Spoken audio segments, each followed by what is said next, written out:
Hello everyone. Today I've got 3 more horror books that are really good. These ones are excellent. And they all are going to turn really dark by the end. And you'll absolutely love them. If you like something with really no happy endings and that kind of thing, these ones are all going to be fantastic for you. And as a reminder, my debut horror novel called Pray for Salvation is available right now at the link in the description. It's my first horror novel, and I hope you enjoy it if you choose to purchase it. But you can also find all the rest of my horror books down there, and those are only $1 each. So be sure to check that out. And if you decide to join my Patreon, you can get all of those for absolutely free, of course, and all of my future books coming out. So be sure to check out what Patreon has to offer. And if you're looking for a t-shirt, a sweatshirt, or a coffee mug, may I suggest Horror is My Happy Place merch, which, of course, there's a link down below for that also. All right, let's get started. So the first book I want to talk about today is called A Spectre is Haunting Green Tree. This is the latest one from Carson Winter. It is coming out next month. There is a pre-order link in the description where you can pick up your copy, and you absolutely want to. This is about a woman. She's running away from a very abusive relationship, and her friend talks her into coming into this small town that is not quite right. Let's put it that way. There are some weird things going on in this town, not the least of which are all of these scarecrows in the fields. And you know me, scarecrows and dolls, things like that. That's one of my absolute favorite horror tropes. And when I get to read something that concerns those things, I get really excited. And this one just has a lot of them in the cornfields. But the other weird thing about this town is that it has a video store, an actual, like a Blockbuster type locally owned video store. And it's a very successful, it seems to be, a very successful store, despite this being the day and age where that's a thing of the past. This one is succeeding. And also everybody in that town seems to have a certain amount of wealth. There seems to be a concerning amount of very wealthy people in that small town, and it just doesn't make sense why that would be in a town that size. But are we going to find out why? We're going to find out why that video store is successful. We're going to find out where all that wealth comes from and what's up with all those damn scarecrows hanging around.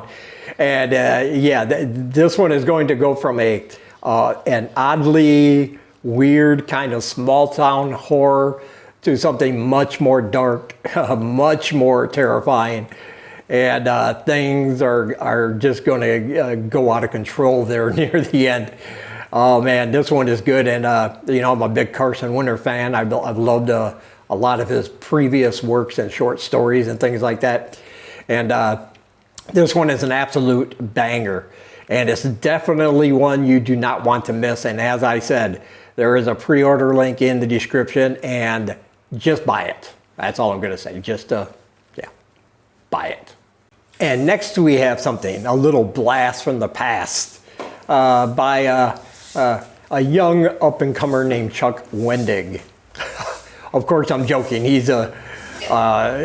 again is one of my favorite horror authors out there, and his recent books have just been just blown my mind. And I decided to dig back a little into his catalog. And this one is called Blackbirds, and it is such a treat. It's a noirish, fast-paced, thrilling horror kind of story with all these very evil and malevolent characters. And it's something unlike anything he's written presently, like his last few works, which are all fantastic, by the way. But this one just made me happy. And the best part is it's a series. And I've already started on the second book called Mockingbirds. And this is one of those books, mainly because of that main character, Miriam Black. This is one of the best noir written characters I think I've ever read. She is just fantastic because she has a gift, and her gift, she's a young lady of about 22, I believe, in this book. And her gift is that any skin-on-skin contact with anybody, even accidentally brushing against somebody, skin-on-skin contact, she will instantly visualize in her head. She'll have a vision of exactly how they're going to die, the circumstances under which they're going to die, and the exact time and date that they are going to die. And the way she sees it, this is all based around fate. Nothing she can do to stop it, as much as she would like to. Because she tried that once, which you will read about, and it did not turn out well. But this gift or curse has caused her to be a very unstable kind of protagonist. Like, she lets nobody in. She really does not have one fuck left to give. She's very brash. She chain smokes. She's a heavy drinker. Her life is just a mess because of this. And in this book, she is going to be introduced to a truck driver who happens to be a very nice guy, but she's also going to be introduced to a con man who's been following her around and knows kind of her secret about her gift, because she doesn't tell anybody, obviously.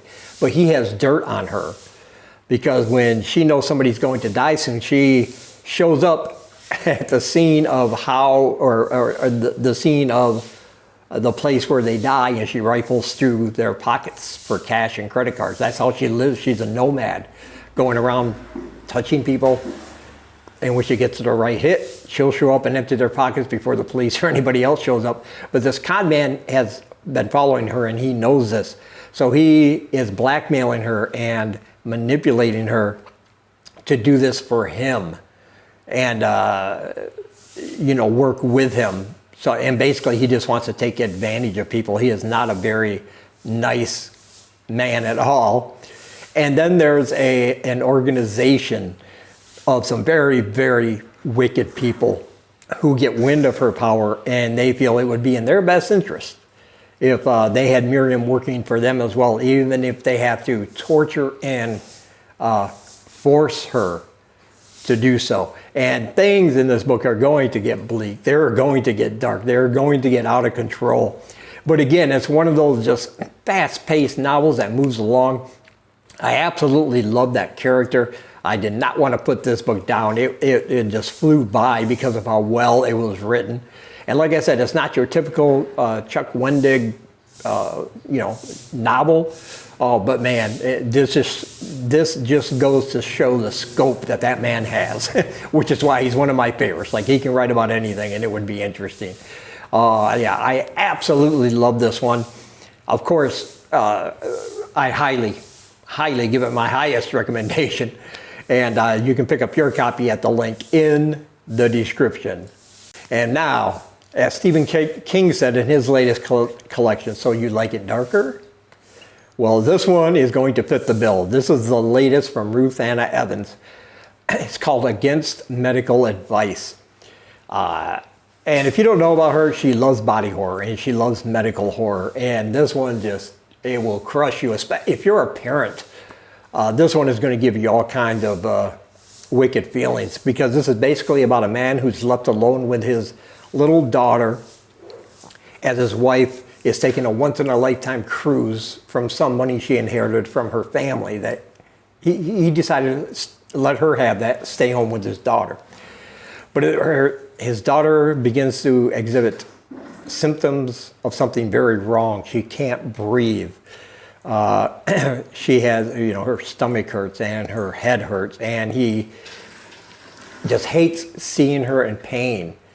But the other end of that is that they are very poor. They have hardly any money left in their savings or checking account. And when he goes to get tests done for his little girl, it's heartbreaking, because the reality of the situation that's in, that he needs co-pays in cash up front before the doctors or these institutions will do anything for him, something we're all probably in certain countries very much familiar with. So this is not only a story about how the hospital system kind of puts people in health danger kind of way, But this one is going to start unraveling again at the end. And he has to make a choice for his daughter. And that choice, ooh, it's a brutal choice. It's one he chooses to take, but I'm not even going to give it away. But it is absolutely horrifying. Yeah, especially when you feel so much sympathy for that man because you know he's trying to do it to help his daughter. But you can't help but just know as you're reading, like, is he really going to do that? And then when he does, everything gets out of control and it becomes just this body horror novella at the end that just, oh man, it makes you cringe in the best way, you know, and you get the goosebumps, and it's just absolutely horrifying. And medical horror is something she is very good at, Ruth Anna Evans. And this is one I can highly, highly recommend.